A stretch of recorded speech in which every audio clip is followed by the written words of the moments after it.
Aloha, I'm Joe Kent with the Grassroot Institute of Hawaii, and welcome to Hawaii Together on the ThinkTech Hawaii Broadcasting Network. The Grassroot Institute is an independent think tank that tries to work with many voices across the state to build a better Hawaii. And one thing that we focus on a lot is business, which is very difficult in Hawaii. Hawaii is one of the hardest states to start a business in. On Kauai, Desirea Hirani knows this all too well. After 2021, a landslide meant prolonged road closures, and she and other entrepreneurs started the Princeville Farmers and Artists Market.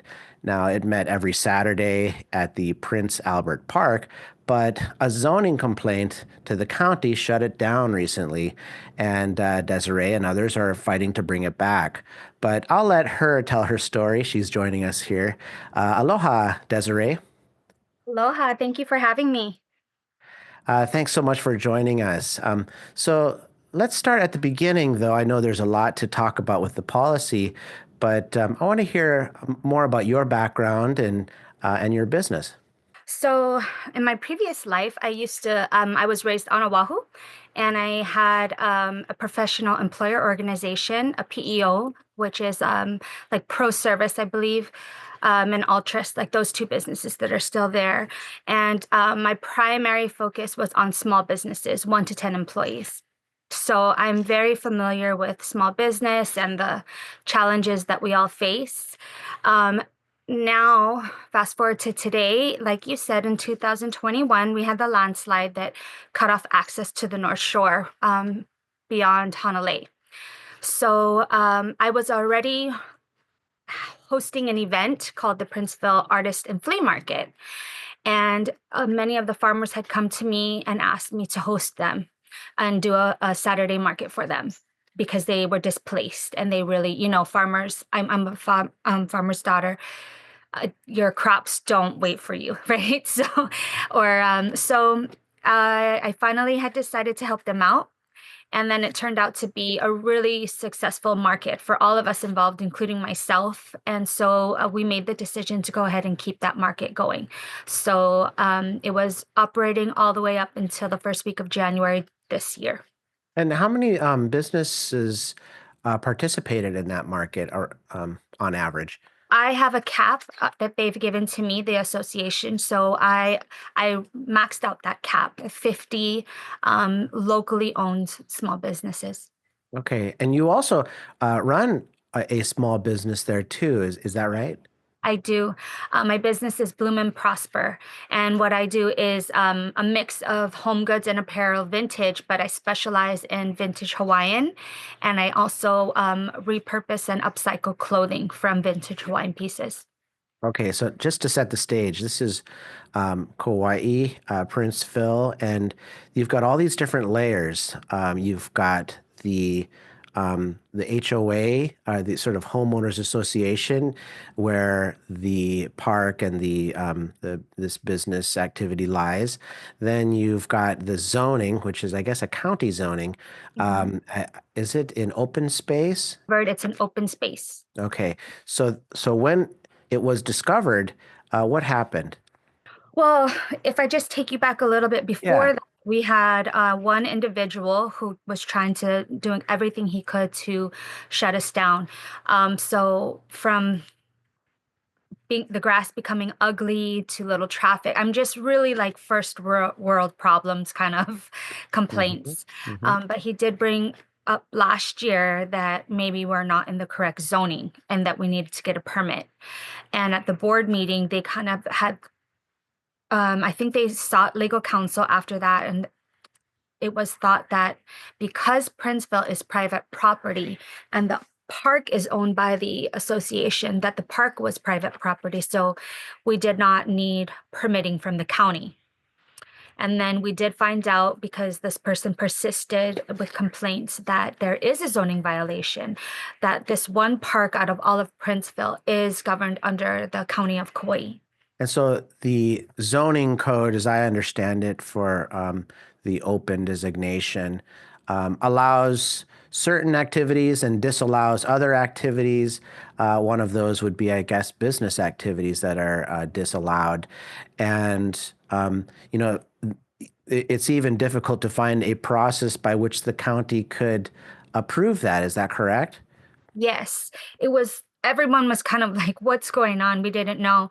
So the county came out and did an investigation. They were very gracious to us, explained to me the whole procedure, explained to me that they were just out on an investigation because they too thought it was private, as my understanding.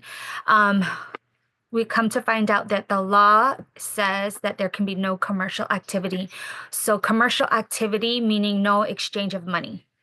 Mhm. Um, and then we had to be shut down. Let me ask a question, if you may. I want to go back before this. We'll get into the regulatory details Okay. a little later, but I wanted to ask you, just from a community standpoint, from a neighborhood standpoint, and customer and business standpoint, what was the perception that the market had, just in the community? Were there a lot of complaints about it, or did people enjoy it? What was the state of the community around it?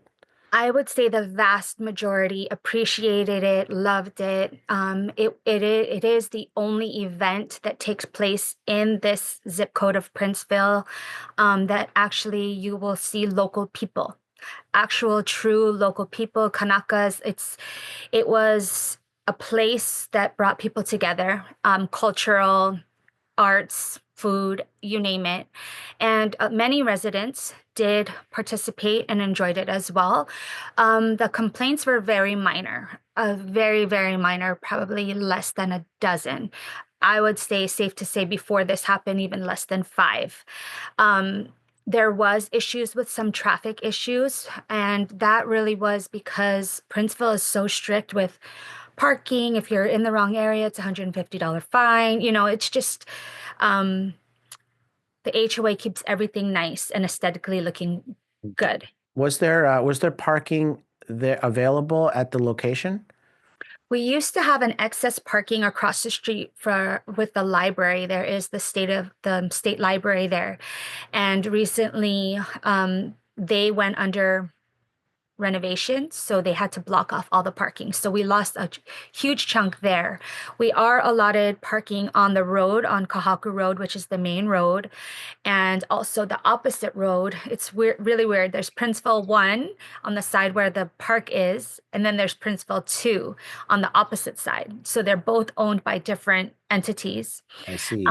And Princeville 2, we had the other side that we were able to park our cars as well. But Hmm. as this market grew very popular, it grew to be a destination spot. Like every concierge on the North Shore would say, this is the spot to go to. And then also, you would get that same message from the hotels on the other side. And locals in general also would Now, still now, come what out. about the community of I guess it's like I said, within an HOA, or a community association. So, what did some of the community members think of it? Again, I know that many, many people supported it. We have tons of letters to prove that are homeowners. It's a handful of people who just did, if I'm really going to be blunt, just don't have aloha at all. They come to Hawaii, they buy their piece of property, and they think that if they put on a cap that says aloha or a bumper sticker, that they've got the aloha spirit, and that they're local all of a sudden, and they're not. So there was a minority that was very against the market, didn't want to see people coming into the community. They didn't want to see, um, they just didn't want us there, period. Everyone has opinions about Yeah. those neighbors that are around them, of course.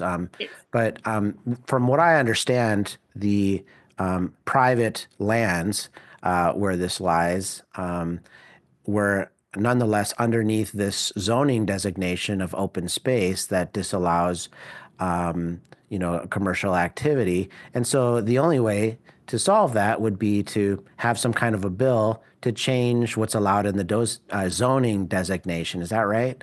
Correct. Okay, so it seems now that there's a county bill that's been referred to the Kauai Planning Commission. It was introduced at the council. You were there at that council proceeding. What were some of the thoughts? Why did they introduce this bill? And what were some of the discussions around this?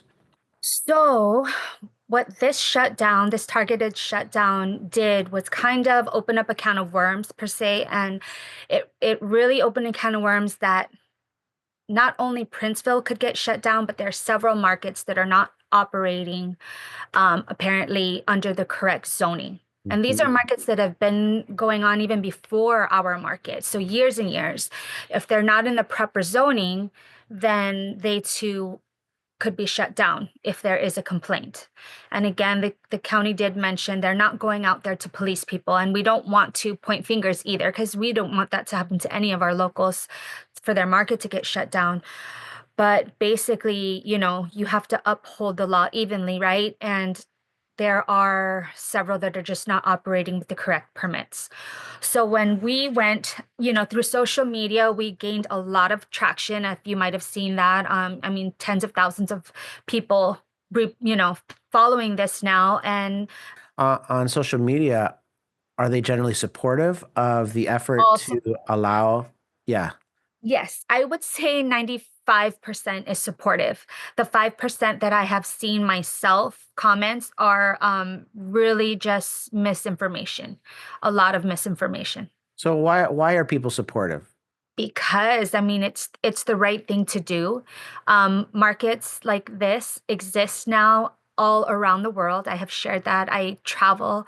My family and I are just very well traveled, and we make it a point in every country, every state to go visit a market, to pull ideas, to exchange. This is the way of the world now. This is another avenue for small businesses to survive. It's a way for people who can't survive on one income to have a side hustle. And what it really does is it boosts the economy also of where the market is, the island, the state, wherever that may be. I mean, there's so many reasons why it's important. And I think all of that is completely recognized by everyone who's following the case and supportive of it. Now, this bill that's been introduced at the council and now is going to go towards the planning commission, where it will, go back to the council eventually, presumably. This bill affects more than just your market, wouldn't it? It would affect all of those other ones that you mentioned. So, do you, are on Kauai, are those other markets getting involved in this? We have had support from many of the artists. We've had support from some of the coordinators as well that do those send us messages and support, or they'll repost, sent in letters. Some kind of just want to stay under the radar, and I understand, they don't. Yeah, but we definitely have their support for the most part. If you look at the other counties, I believe that they allow farmers markets in many more places than compared to Kauai. So, like Hawaii County, for example, does allow some sort of farmers market activity, at least in its parks, and Maui County also has a mechanism for that. So, what do you think about that? The difference between how rules are implemented amongst the counties? I do think each island has its own personality, Hmm. its own culture, even within the state of Hawaii. Hmm. So I could appreciate why Kauai has some of the strongest laws. Like here, you can't build a building beyond 4 stories. That's fantastic. For those of us who want to keep what we have left of this island. So I can see why there would be differences, and that gives the individual the opportunity to, So let's talk a little bit about some of the fears that people might have, even well-meaning fears yeah. that people might have about this idea, or maybe even misconceptions. Yeah. What are you hearing about this proposal? Okay. One of the biggest ones I saw somebody was spreading like a big post that said commercial now is going to be in parks, and the Mhm. whole caption was a little misleading in that, when you hear the word commercial activity, people might be thinking, I don't know, just big Waikiki. commerce, big businesses, Right, right. Mhm. big commercial companies coming into the parks. And really, that's not the case at all. This bill that we are trying to rewrite and work with collectively with the planning department and the council members is for farmers and arts that are made or grown on this island specifically. So that wipes out that whole idea that all these mainland corporations or commercial businesses will be in our parks. That's one that will never happen. It's not intended for that. Another one is that there just be overuse of the parks now. Now everybody will go get a 2-day permit and just start popping up everywhere. And that also is not the case. I wouldn't want to see that happen either. What it's to counter that, I just want to say what it is this new bill is to allow sunshine markets that are already existing to continue using the parks. On top of What is a sunshine market? What does that what mean? I believe is it's like the market is already in place. It's an existing market that's already been pretty much accepted Oh, in the community and is already operating. oh, I see. Okay. It's not for a ton of new pop-ups to start coming.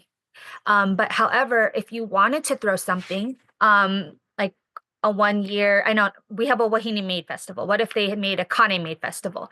That would have to go through a whole checks and balances, like an application process to see if Mhm. that would be allowed in the future.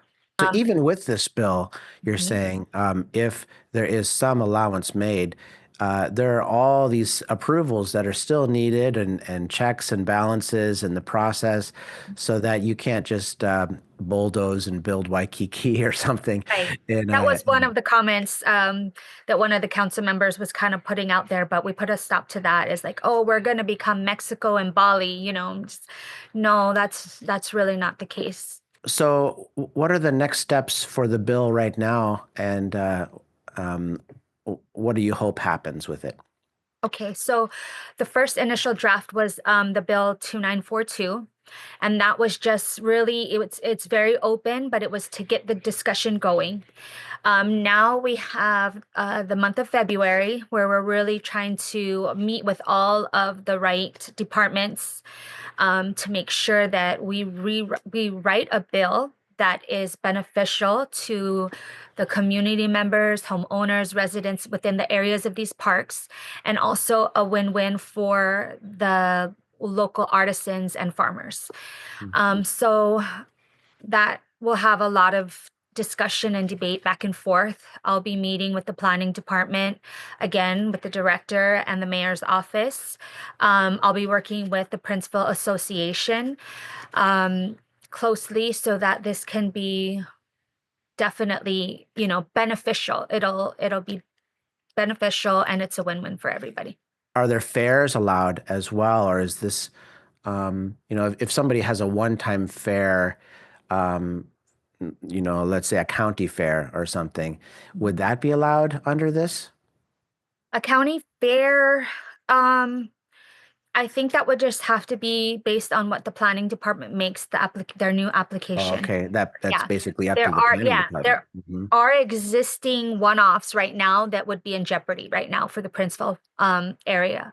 So we have and these are nonprofits, the Ohana Fit Fest that's heavily relied upon this space here. We have Ohana Fit Fest, we do some anything really, and they have a whole calendar of activities that are happening within the community center where there is an exchange of money, whether that be $5 or $15 entry fee. All of that is technically I see. illegal at this point. Yes. You mentioned there were many other fairs. or excuse me, farmers markets that might be affected by this. So do those are those farmers markets also being shut down at the moment too? I mean, is there a mass extinction of farmers markets on Kauai? Technically, there could be. It just takes one phone call to the planning department if somebody would like to shut that down. It would be investigated, and then within a few, weeks, it will be determined. And that is why I think the mayor understands now more than ever to push this bill forward sooner than later. Because if you start shutting down all these markets that are operating illegally, like you're gonna have a you think we made a big noise, like it's gonna just get crazy, Mhm. because I you're see. messing with people's livelihoods. This is Mhm. just, yeah.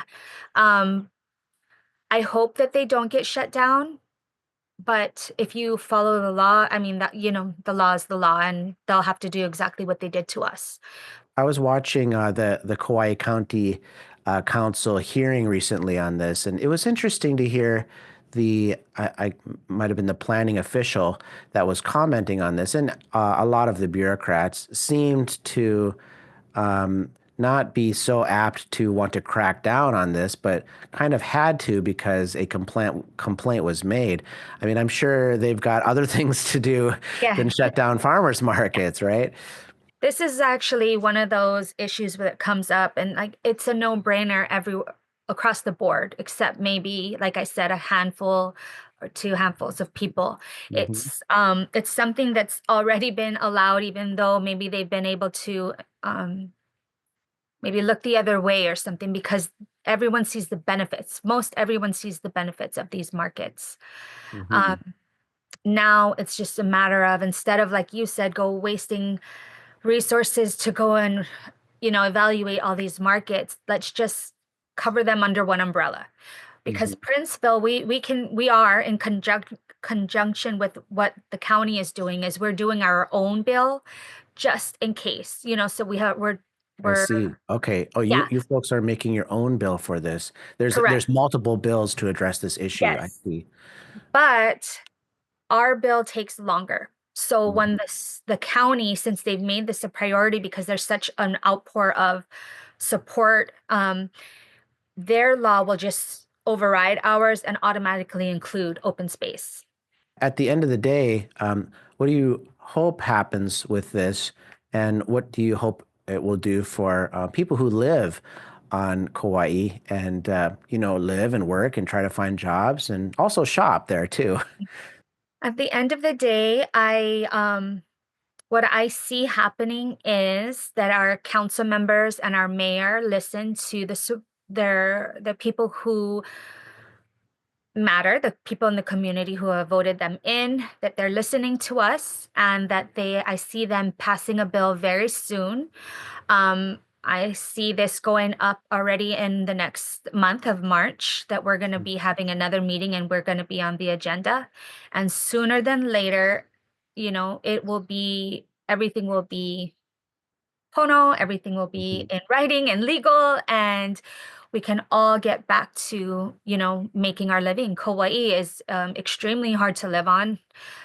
Most houses here, many houses are owned by outsiders, visitors that buy homes, rent homes. They don't live in them full time. And the locals are the ones that suffer from that. So you will see that many residents use markets like this as a primary source of income. So Mhm. I think it will be overall beneficial to everybody. It makes sense to me, especially when there's so many officials who sometimes even spend money to try to boost the economy. This is something that would be free if it were allowed. Thanks so much for Desiree for joining us. Any final thoughts? I want to say thank you so much for taking an interest in what's happening here on the island of Kauai.